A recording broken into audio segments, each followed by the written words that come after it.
কয়টা দিন ধরে যে পরিমাণের ব্যবসা গরম পড়ছে, এই গরমে কি হয় জানেন, মেজাজটা খালি সবসময় খিটখিটা হয়ে থাকে, মানে কিছুই ভালো লাগে না। কারো কথা শুনলে কেন জানি মেজাজটা খারাপ হয়ে যায়।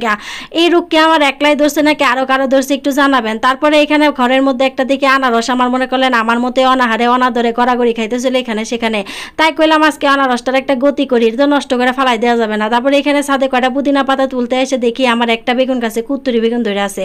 এরকম কিন্তু ছাদে আমার অনেকগুলা বেগুন গাছ আছে। তারপরে মনে হলো যে আমি যে আজকে এই আনারসের একটা গতি করতে চাইলাম, এই আনারসের গতি করতে হইলে যেরকম একটা লেবু লাগবে, ছাদে দেখে একটা লেবু বাড়তি হয়ে আছে। তারপরে ছাদে যখন আসছি ছাদটার একটা চক্কর দিয়ে দেখি অনেকগুলো ফুল ফুটতে আছে, তাই কটা ফুলও নিয়ে নিলাম। এই ছাদ কিন্তু ঘুরাই ঘুরাই দেখাইতে গেলে ভিডিওটা অনেক বড় হয়ে যাবে, তাহলে আর দেখাইলাম না। ভিডিও আরেকদিন দেখাবো নি ছাদের আনাচে কানাচে কি কি আছে। তারপরে এখানে কয়টা দেখি ফুলও ফুটতে আছে, কাঠগোলাপ ফুটতে আছে, গোলাপ ফুটতে আছে। আসলে জীবনে এত ব্যস্ত হয়ে গেছে এগুলো দেখার আসলে টাইম নেই, এগুলো দেখার সময় পাই না। অথচ মেলা শখের জিনিস, এগুলো অনেক শখ করে লাগাইছিলাম। তারপরে ছাদের যে ফুল গাছটি থেকে ফুলটি তুলে আনছিলাম, মুন্ডা কইলে এটি আর ফালাই দিমো কেটে সুন্দর করে একটু ডেকোরেশন করে ফেলাই। দেখছেন আমার কত বুদ্ধি আর কত সুন্দর দেখা যাইতেছে। আসলে নিজের হাতের জিনিসের একটা সৌন্দর্য আছে, কি সুন্দর একটা ফুলদানি বানাই ফেলাইলাম। তারপরে এই যে সেই অনাহারে অনাদরে থাকা আনারসটা, যেটার মানে মনে করলেন ঘরের মধ্যে আমার মতো মূল্যহীন হয়ে পড়ে আসছিল, এটারে আজকে মূল্যবান বানানোর জন্য একটা টেকনিক করে ফেলাইলাম। কইলাম বাড়ির মানুষ খাবি না, চারটা চুইটটা খাবি এটা মনে করলি। তারপরে এখানে কি করলাম জানেন, আনারসটা সুন্দর করে সাইজ করে কাটতে নিয়ে আসলাম, পুদিনা পাতা দিলাম, লবণ দিলাম, বিট লবণ দিলাম। তারপরে দিম হইলো কটা কাঁচামরিচ, কারণ কি এটার মধ্যে কাঁচামরিচ দিলে মজা লাগে। কাঁচামরিচ দেওয়ার আগে কিন্তু লবণও দিছিলাম, স্বাদ মতো লবণ না দিলে তো খাইতে ভালো লাগবে না। তারপরে এখানে আধা কাপ পানি দিছি, পানি দিয়ে একটা ব্লেন্ডারের মধ্যে সবটি নিয়ে এখন ভালো করে এটি ব্লেন্ড করবো।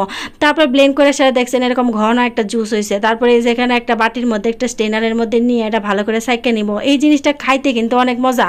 তারপর আরেকটা জিনিস কি জানেন, যাদের মনে করলেন ঘরের মধ্যে রুগী আছে, মানে যে জ্বরের রুগী, মুখে খাইতে পারে না, কিছু ভালো লাগে না, তাদের এই জিনিসটা বানায় খাওয়াই দেখেন একেবারে ম্যাজিকের মতো কাজ করে। মানে জ্বর টর উইরা জায়গা, মুখের যে স্বাদটা মনে করলেন কেমনে যে ম্যাজিকের মতো ফিরে আসবো আপনি টেরই পাবেন না। তারপর একটু ডেকোরেশন করার জন্য এখানে একটু মরিচের গুঁড়া আর একটু লবণ নিয়ে ভালো করে একটু নাড়াচাড়া দিলাম।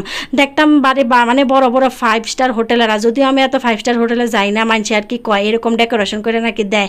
তারপরে এখানে একটু ভালো করে একটু ডেকোরেশন করে নিলাম, দেখার সৌন্দর্যের জন্য। না দিলেন কোনো সমস্যা নাই। আসলে এগুলো একটু ভিডিও করতে হলে একটু ডিজাইন করা লাগে, বাড়িতে কেন এমনি করে খাই নাকি, এটা খাইলে কি আমার সময় যাবে, জীবন যাবে কোন তো দেখি। তারপরে এখানে কয়টা বরফ কুচি দিয়ে দিলাম, এই জিনিস খাইতে হলে একটু ঠান্ডা ঠান্ডা খাইলে মজা লাগে। তারপরে কিন্তু বেশ কিছু বরফ কুচি দিয়ে সেরে দিলাম হলো লেবু। ওই যে ছাদেতে যে একটা পাকা পোক্ত সুন্দর একটা লেবু নিয়েছিলাম, এই লেবুটার যে কি ঘ্রাণ, কি যে একটা সুন্দর একটা লেবু।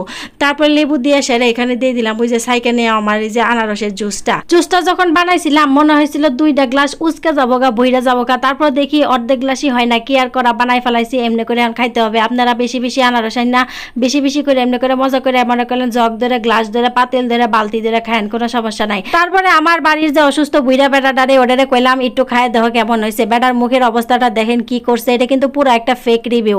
তারপরে বেটার এই কনফিউশন মার্কা একটা রিভিউ দেখে আমি তো মনে করলেন আতঙ্কিত হয়ে গেলাম। এর মধ্যে কিন্তু 1 গ্লাস পুরাটা খায় সেন থেকে চলে গেছে। তারপরে আমি তো মনে করলেন ভয় পাইতেছিলাম আসলে কি খারাপ হয়েছে। খায় দেখি এই বুইরা বেটা পুরাটাই মিছা কথা কইছে। এটা খাইতে কি যে স্বাদ, কি যে মজা হয়েছিল বিশ্বাস করবেন না, অনেক মজা হয়েছিল।